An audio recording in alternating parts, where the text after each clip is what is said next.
Thank you for listening to Depictions Media Radio.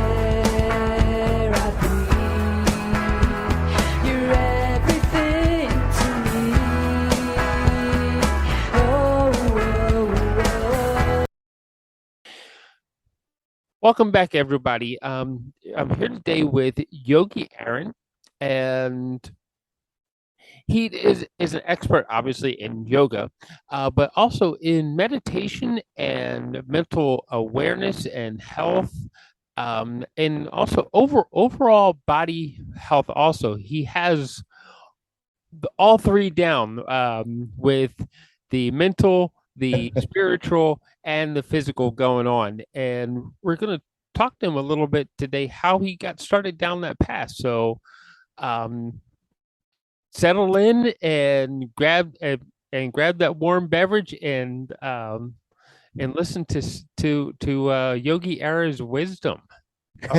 Thank you. I don't know how much wisdom I've got, but I'm happy to share knowledge. So Well, I was giving a talk to my students the other day, and I said, I think that real wisdom, the older I get, the more I realize that real wisdom is the surrendering to the fact that you don't know anything in life, and you probably never will. well, So, when we think about life, it is um the way I look at it is it is my lesson, yeah. and if I can guide you so you understand that this is your lesson, I've done some good, right? Yes, absolutely. Absolutely. So, I think so it was more in like relationship to like one of the fundamental teachings in yoga is this idea of that freedom can only be attained once we have direct knowledge. And in that we only have direct knowledge or knowledge, real knowledge through direct experience. The so the teaching is like around this idea of avidya, which means ignorance, and that we don't know what we don't know because we don't know that we didn't know. oh yeah, yeah, yeah. And so we one of the kind of ways that I equate it is to the kids that are like, 14, 15, 16, 17 years old who think that they know everything and then usually, get into fights with their parents like, you don't understand me, you don't know anything. And when I was 14, I was just as petulant as every other 14-year-old on the planet. And my father put this sign up on the refrigerator in the kitchen, that he had pulled like from a magazine or a newspaper that said, "Teenagers, move out now while you still know everything." and, and I always joke with my students because I always like when I got to be around 25, 26, I look back and I thought to myself, like, my God, what an idiot that guy was. Like, but now I know something and people should listen to me, at 26. And then I got to be like 35 and I realized, like, oh, now I know something. And who was that idiot at 26, And then now that I'm 50 years old and I actually am realizing I don't know anything, just shut up and listen. Well, that's one of the reasons why somewhere between 40 and 50, I started this whole podcast system so that Yeah. you can listen to the wisdom and maybe grow a little bit. Yeah. Yeah. Yeah. Listen to the elders of or the life or the experience of life, speaking through different voices. It's very Yeah. powerful.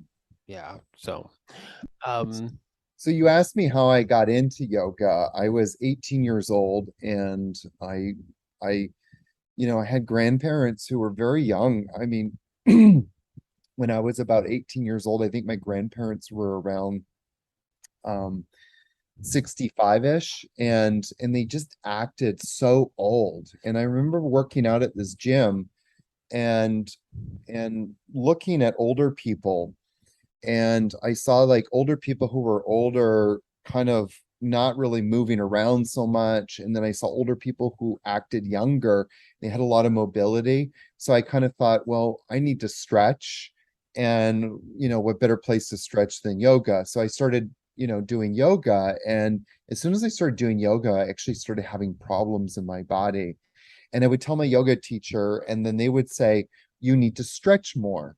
I'd be like, okay, you're the teacher, you know what I need. And so I would just stretch more. And you look around, even this is like going back into the early 90s, in Vancouver, when yoga was just starting to creep on the scene, and you see Yeah. like these people doing yoga, teaching yoga, and pictures of beautiful people doing yoga. And so, what kind of image is that kind of sending us? Well, two things. One, if I want to look beautiful, I need to do yoga. If I want to look young, I need to do yoga. And if I want to stay healthy, I need to do yoga. So, that yoga equated stretching. So then I just started stretching more and more and more. And as a result, kept hurting myself. And kind of like to just jump forward a lot. In the meantime, I had cultivated yoga teacher trainings and opened up a yoga retreat center. But about 5 years ago, I ended up in a surgeon's office, and he was saying, you might need a spinal fusion in your lower back. And that was like a huge wake-up call for me, that I was like, how could I be doing all of this good stuff, like stretching and Mhm, mhm. supporting myself in these postures, and then be told, oh no, you need a spinal fusion in your lower back. So that was a moment that I really started to ask myself some big questions. One of them was, what am I really doing? What is my purpose? What is it that I'm feeling called to do? What am I really teaching people? If I could distill it down to one thing or two things or three things, what is it that I really want to leave people? And then the other question I asked was like, how can I actually start to help people live pain free? Because I never want anybody to go and land up in the surgeon's office, and being told that they need a spinal fusion. Yeah. And so that has kind of led me to this kind of movement that I've been starting in the work that I'm focused on right now. Right. Well, the landing in the surgeon's office, that for most, I think that would be a wake up call. But then we have others. I'm not so sure, but Yes, yes. but and then a spinal fusion, and all this time you had been doing all these stretches and movement to your body. That who knew, right? Exactly. Pretty Well, to there's a lot of different modalities mhm, to Ayurveda and yoga and everything that and one of the reasons why I introduce you as mind, body, and spirit, yes. because there's more to it than just that. Absolutely. And that's I mean that when I was around my early 30s was when I actually met my real teacher, my first teacher, and his name is Rod Stryker, and then I met my other teacher, Alan, and both of them, um, Rod was Alan's student as well. And both of those teachers, as well as a couple of other people, started to, I guess, peel back the layers of what the yoga tradition was about. In my 20s, when I was practicing a lot, it was really more of a physical practice. I was more about the workout than what it was supposed to be about, which was the healing, the removal of suffering, and the manifestation of life's purpose. And while I received a lot of benefits from yoga, it wasn't until I met my teacher that this kind of world or this universe of limitless possibilities started to open up. for me, and I was able to harness like these different um, ancient tantric yoga teachings and starting to put them into my life, and that's kind of been my real passion. So when I said like, I stopped for a moment and asked myself, what am I really doing here? It kind of like the two answers was, this is really a practice to empower people to manifest their purpose. So many people that I talk to have no idea, what their purpose is. They're just kind of like bobbling through life. And I feel like, there's a line in the secret of the Yoga Sutra is that like to not manifest life's purpose is the soul's greatest loss. And I feel like if I can just kind of help people to arrive at that space where they get a glimpse of their purpose or Right. feel it in their body, like what a gift that is. Yeah. Yeah. So what did it feel like for you when you discovered, hey, this is purpose, and this is what the path I'm supposed to be on? Um, I mean, I've, I feel like all my life I've lived purpose, especially since my 30s. My 20s, I was kind of like bobbling around trying to figure out who I was. I think the most of us did in our 20s, teenage years, like you said, is like, I need no stinking purpose. I know Yeah. it all anyway. And by our 20s, we were just kind of bopping around trying to figure stuff out, right? Yeah, and sometimes I still feel like in my 30s I was sort of doing that too. Yeah. But I mean, I feel like I've been one of the lucky few that have kind of landed in that place. But a few years ago, I started to kind of hit this crisis moment, this internal crisis moment where I was like, what am I doing? And is this really what I want to be doing? Um, and when I lived in New York, I trailblazed this kind of like yoga class for men, and then I came to Costa Rica and opened up Blue Osa, and so it was like, you know, what am I really being called to do in this moment? And so that kind of like awakening to purpose, or at least the next step in manifesting my purpose happened in that doctor's office when he said to me, like, you're going to need a spinal fusion. And that was like a wake up moment for me to, like it's nice to tell people or help people create the space to manifest their purpose, but so many of us are living in debilitated bodies, and bodies that just don't function or having like a lot of pain or dealing with illness or something. And so it was like that's where I really want to start making my next impact, because I want to help as many people feel like vitality in their body for as long as possible. And that's what I focus now on in my teacher training immersions, and the work that I do is helping people to restore physiological wellness in mobility and life force energy. Right. Else, there's an important word, life force energy. And what Yes. does that really mean? Means like a lot of things, but I mean, if we want to look at it from a yogic perspective, we talk about life force energy. We're really talking about prana, and prana is the force or that force that animates all of life. And some people kind of have a hard time wrapping their minds around that. And one of the illustrations you can kind of think about is, well, a couple of ways to think about it, like, a child that has a doll, their favorite doll, and they hold that doll, and it's like to that child, that doll has come to life. What they're doing is they're animating that by putting their own prana into that. And so in different religions we see, like, that the divine animated man, or animated man through their breath, through their own life force energy.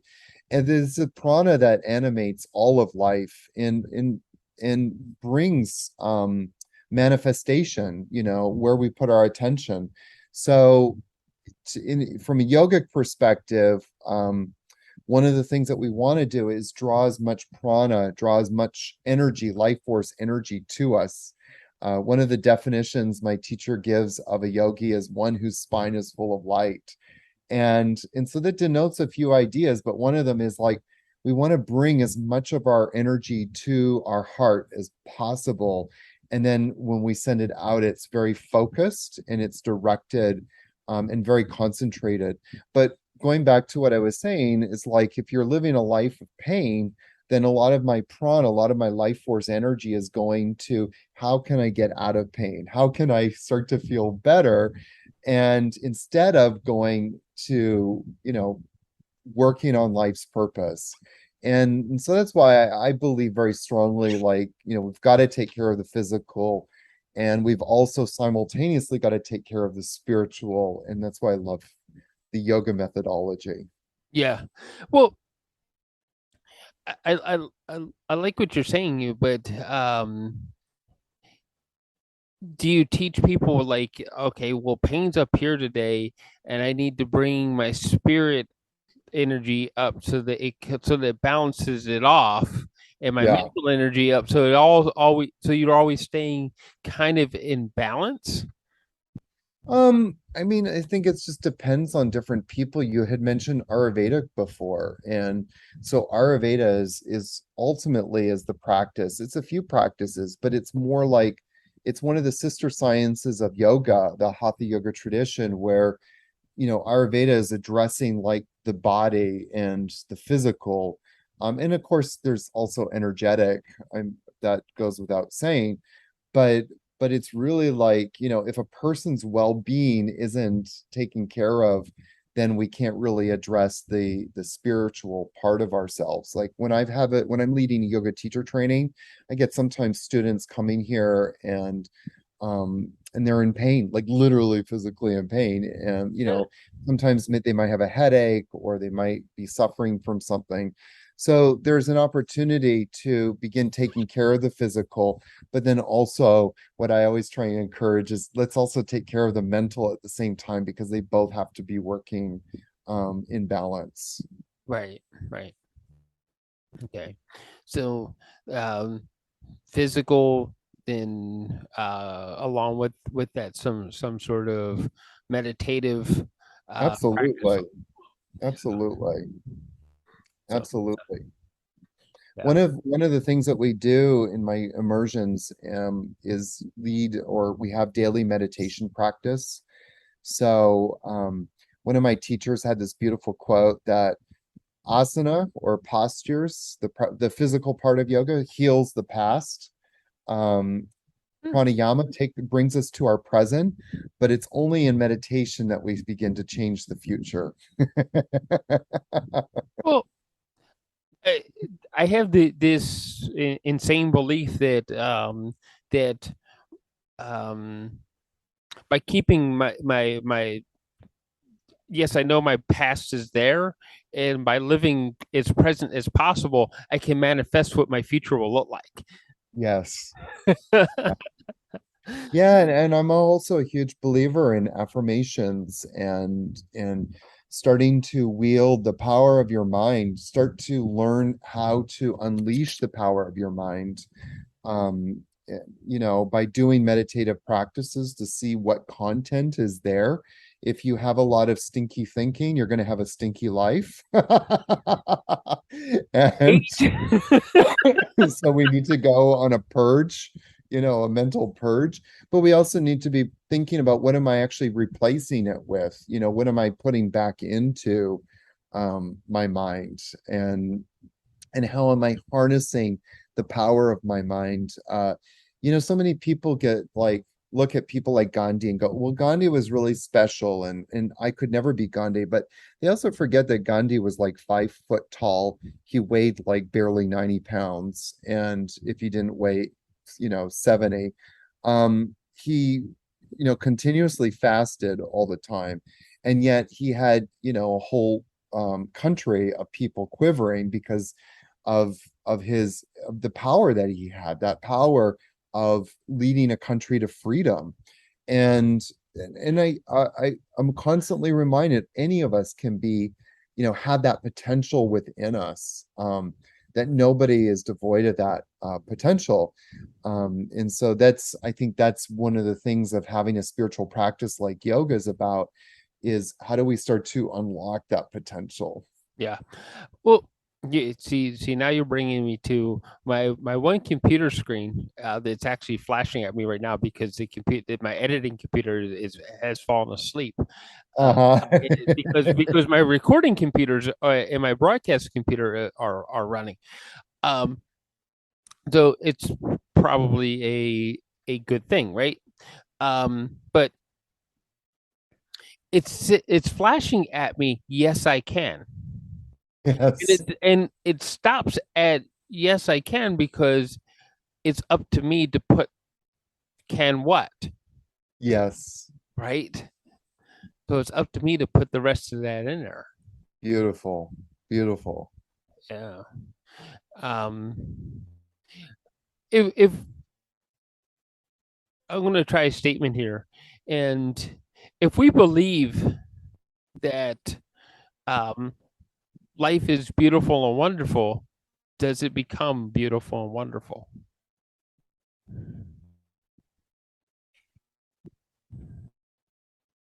I feel like this is a little bit of a trick question, but Probably not really, but well, it is and it isn't. I mean, there's two ways to look at it. Um, one of the things in one of the very first prayers in yoga is, lead me from the unreal to the real. Om Asatoma Satgamaya. It's such a powerful statement because it starts off by assuming, the prayer starts off by assuming that what I see in the world is not real. And so why is that? Well, because I'm looking through the prism of my mind. And I just made a comment earlier that we need to go on a search and destroy mission to dig out all of the stinky thinking. And so if I'm looking at this through this window of the mind of that is clouded by negativity, then the way that I see the world is negativity. So I think that the answer to your question is yes and no. It just depends. Like, one of the things my teacher always says is a confused mind is not fit for the practice of yoga. And that kind of comment really has always stuck with me because I've met people that no matter how much they say affirmations, they just inherently they don't want to change and they don't want to remove the stinky thoughts. And so it just depends. Like, yes, you're correct. Yes, I agree with this statement, and no, I don't. It really just depends on the individual. If they, because so many people are like, they want to hold on to their clouded negative view of life. And there's a lot of people that unless we really get to work on that within ourselves, that we just can infuse our brain with tons of positive affirmations, but until we do a search and destroy mission on those parts of ourselves that are not serving us and that are clouding us, then it's just going to be, I won't say futile because I think that people always lead to a better path, but it's not going to be the path of acceleration, which is what we want. We want to get, there now. right. Oh, I see where where you're actually going with that because so many times they do we I this person will always be my friend. I'm Yes, not going to toss her away because but she's always finding a problem. yes, And what she did because she's always deep inside somewhere in the root of her she's always looking for the problem and yes, I'm like, well, I don't know, maybe it's not such a problem, maybe it's just something we can learn and live through, and then on the other side, you know. yes. Yeah, and So and there's people that are like that. I had someone in my teacher training last 2 weeks ago who was just commenting on that they have this person in their life and the person comes to them every month with the exact same problems. And that's the definition of like a confused mind. Like that person is so has identified so deeply with their problems that they're not willing to become unattached to their problems. They're so attached to them. And until we're willing to make that step, then it's harder to see life differently. Yeah. Well, for that reason, I have I have this lady. She lives on the other side of town, Yeah. and it takes me a good hour to get to her. But she's my bump in the road coach. Uh-huh. She's that one that guides me up over whatever it was happening, and she guides me through it. Nice. Because we all need a guide, right? Don't we? Yes. Absolutely. And that's part of your process, right? Absolutely. I'm a firm believer that we need to have teachers. I've been blessed not just one or two or three teachers, but several teachers from a very early age, both spiritual and scholastic, and some with just life. I had a teacher in school who be pushed me incessantly to become the best version of myself on so many levels.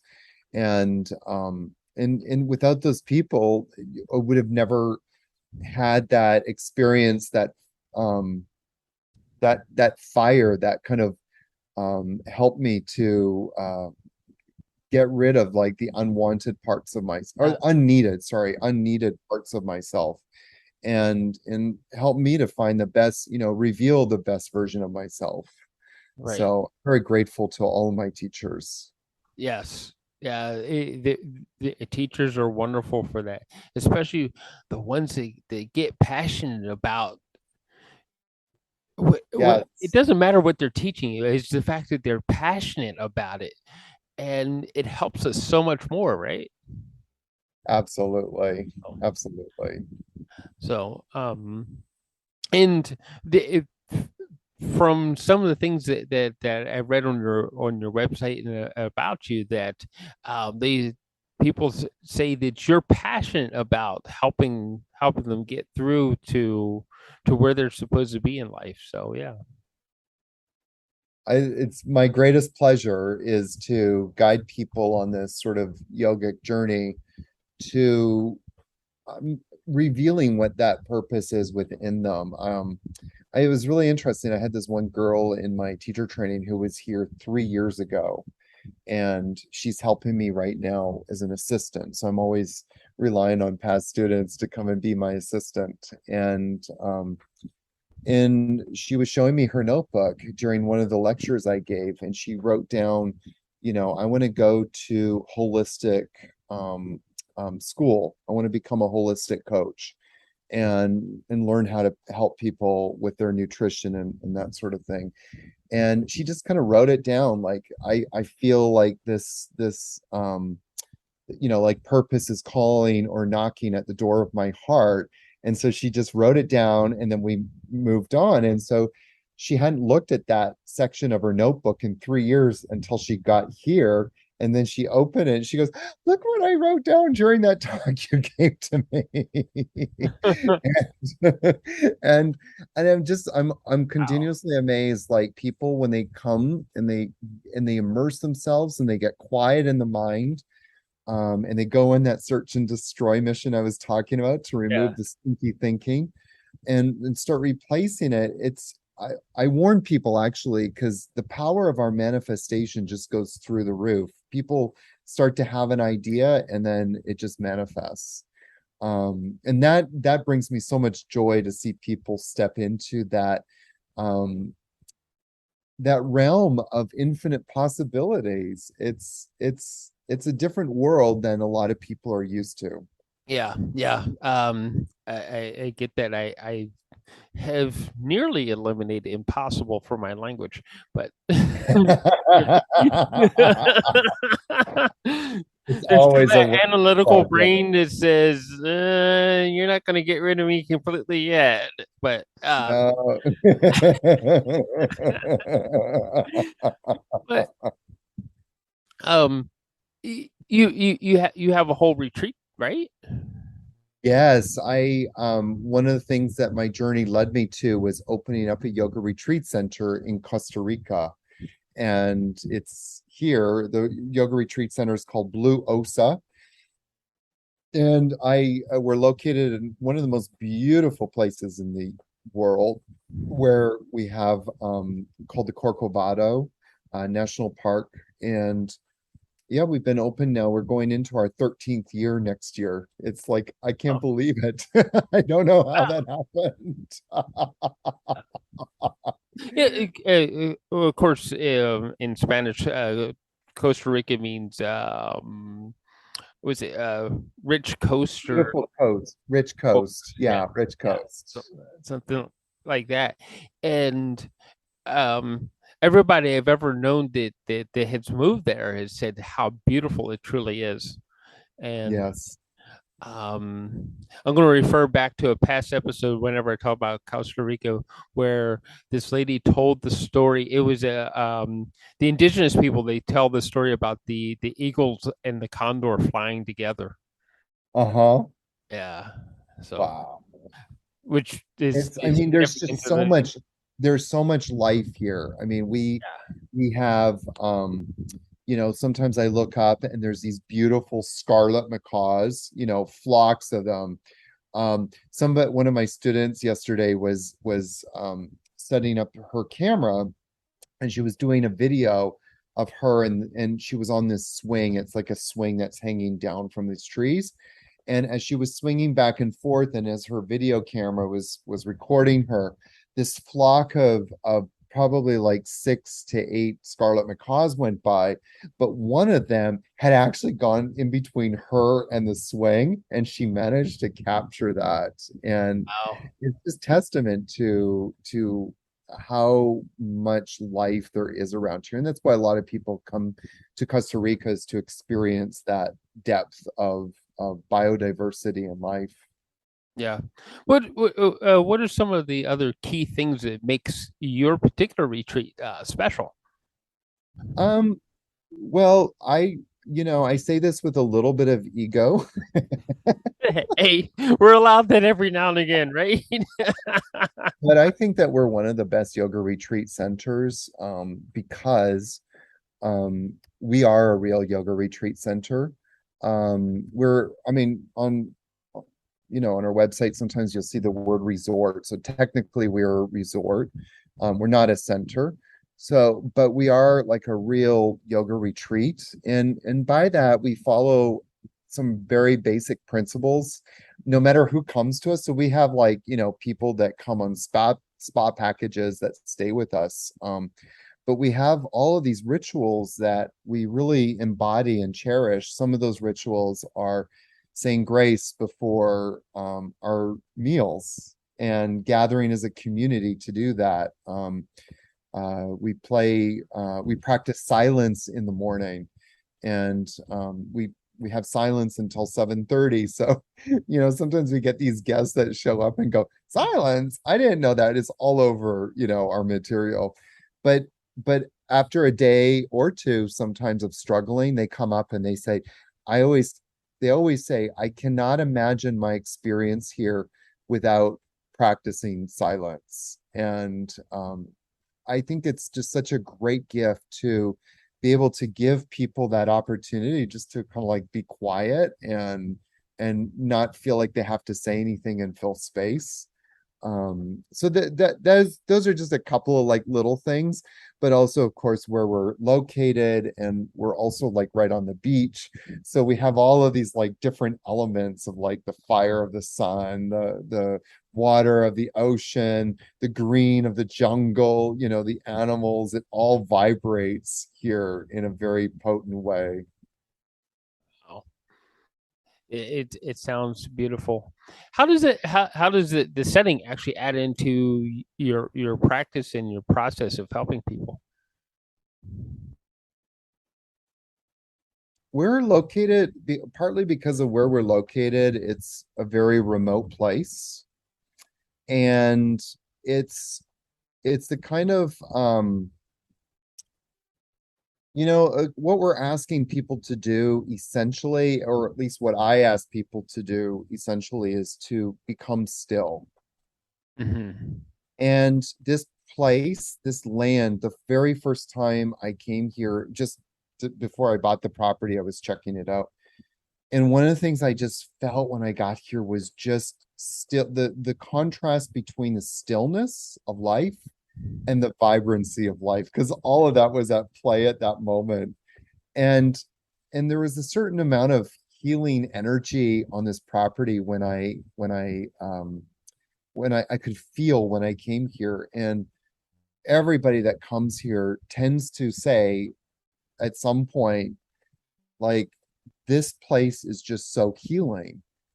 And while I feel like, we've, taken elements of the yoga tradition and brought it into this place, I also feel like 50% of it is sort of this land and this property and this space. And it really just lends so much. And in some of the yoga practices I teach, say, open your, take in the life force energy around you. And this place it just radiates that energy, and people just feel full from it. Yeah. Yeah, fullness is or fulfillment and fullness there, Fulfillment and fullness. Oh, Well said. you know how you get that feeling where you know that you found peace and you found purpose and all that, right? You know. Yes, So absolutely. so um is that one of the ultimate goals that you have for your visitors and for those that you teach to find that? Yes. I think that so much of what we're lacking in our spiritual discourse conversation today is that we do need to return to stillness. The whole nature of life is in constant movement. Mhm. Um, and that movement is not slowing down. And we could have a huge discourse about why and what the causes are, but people are just kind of like spiraling. And one of the biggest things that people say to me when they come here, both guests, my students, people coming on retreat, is that they feel so disconnected with themselves. They feel disconnected in their body.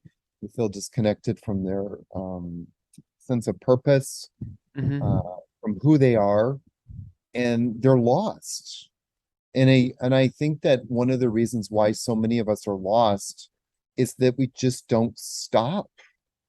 We're constantly moving in movement. When we're not moving, we're sitting and watching TV or on our phones, or we're just trying to fill space all the time. Yeah. And and and this place at Blue Osa, and really what I teach people and how I lead classes and how I teach yoga is about coming back to that stillness. And where is that stillness? That stillness is ultimately within us. But in some of us, we've forgotten how to access it. And there's a beautiful, beautiful teaching in the Yoga Sutras. There's a few sutras on this topic, but one of them is 1-3. It's like when we feel, when we can identify with our true nature, when we can identify with that stillness, that still place within us, we are completely at rest, and we do not, all suffering ends. And it just really, that really touches my heart in a big way, that particular teaching and the way that it's phrased, because it opens up the door to so many possibilities of what I've experienced and what I've seen other people experience when they walk that path. Yeah. That would be one amazing path to walk through, and we need. I I'm going to say this outright that I'm sure that we need to have a guide, somebody who's been down that path, so that we can find that path ourselves, right? I sure hope so. So, um,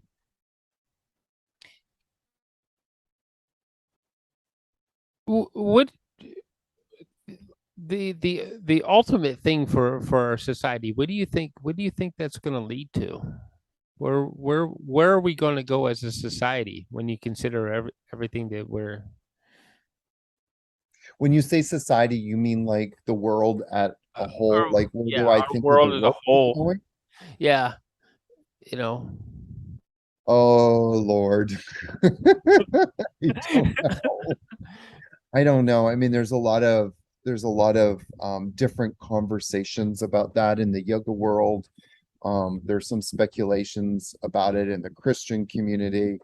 And I, I don't really speculate too much about that. I feel like so many of us are waiting for the world to change that we don't actually do the work ourselves. Um, like I don't need to go and have a spiritual practice because I'm already a good person, but you need to go to work on yourself. And this is kind of like the attitude of so many people, like my own stuff doesn't stink um as much as yours, but all of our stuff stinks. And one of my favorite quotes from Gandhi, who said, the greatest battle that I've ever faced is within myself. And that's after fighting, for the freedom of South Africa. That was after fighting for the freedom of India. And and Nelson Mandela said something very similar to that as well. Like the biggest battles he fought was within himself. And I can speak from personal experience that, those are the hardest battles that I've had to face, the inner conflicts or the conflicts that I've had to face is my own. And so I always say, like, if you're going to change the world, start getting to work on ourselves. I don't know where humanity's going. I feel like we're repeating, a lot of people always say, like, oh, it's never been this bad. But actually, if we go through history, it actually has been pretty bad several times. And so I don't really want to focus so much on where we're going, but where I hope that I'm going is, continuing this path of hopefully connecting with enlightened people, connecting with people who want to be enlightened or want to be the best versions of themselves, because the more of us are around, the more pleasure there is in life. And if not, I just keep doing my practice and hang out with my beautiful animals. Yeah. So, I agree with you. If we be the greatest thing we can possibly be, then others might come along. Well, there's one of the stories I always tell in my teacher trainings. There's this study, well, not study, but in Washington, D.C. in 1993, it was experiencing up until that point one of the highest crime waves ever. And a Oh, lot of people from the Transcendental Meditation community, the TM community, which is a meditation style, and they gathered in Washington, D.C. over that summer and started meditating, around the clock and took shifts, but there was a large group of people continuously meditating.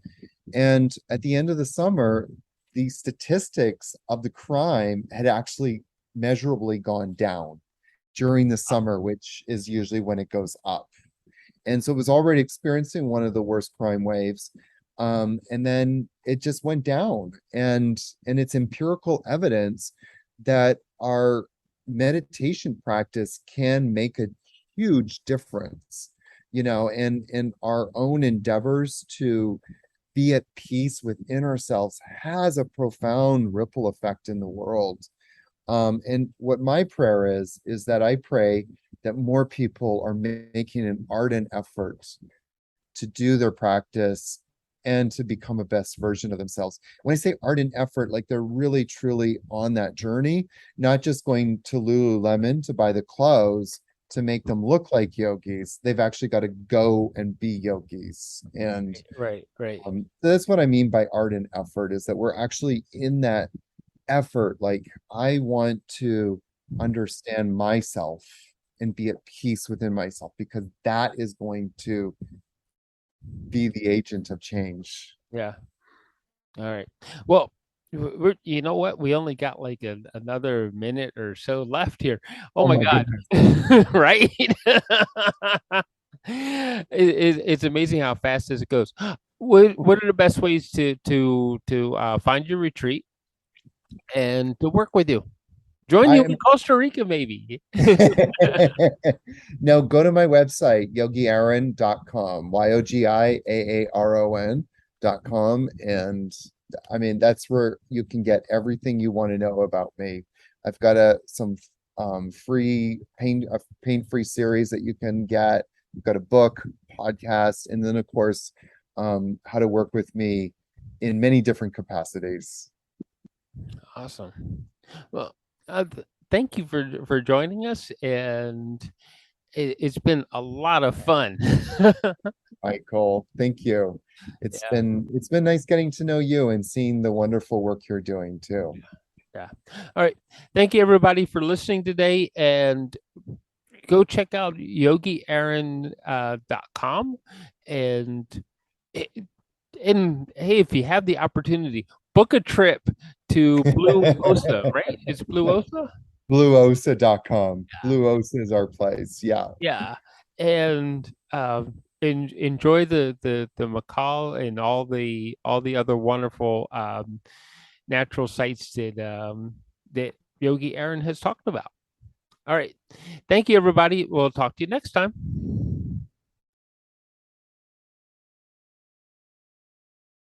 And I looked up at a shooting star, and then I wondered who you are.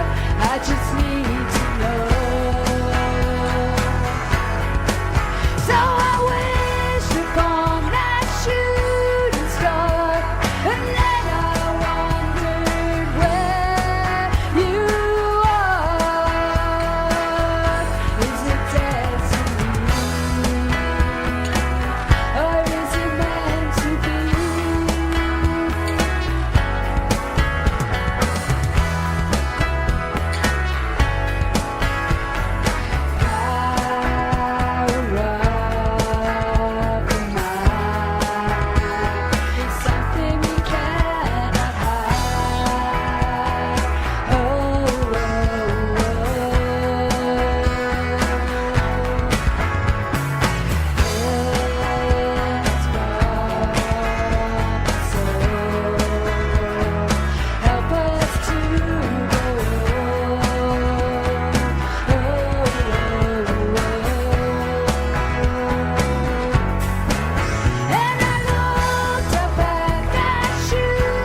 This show has been produced by Depictions Media.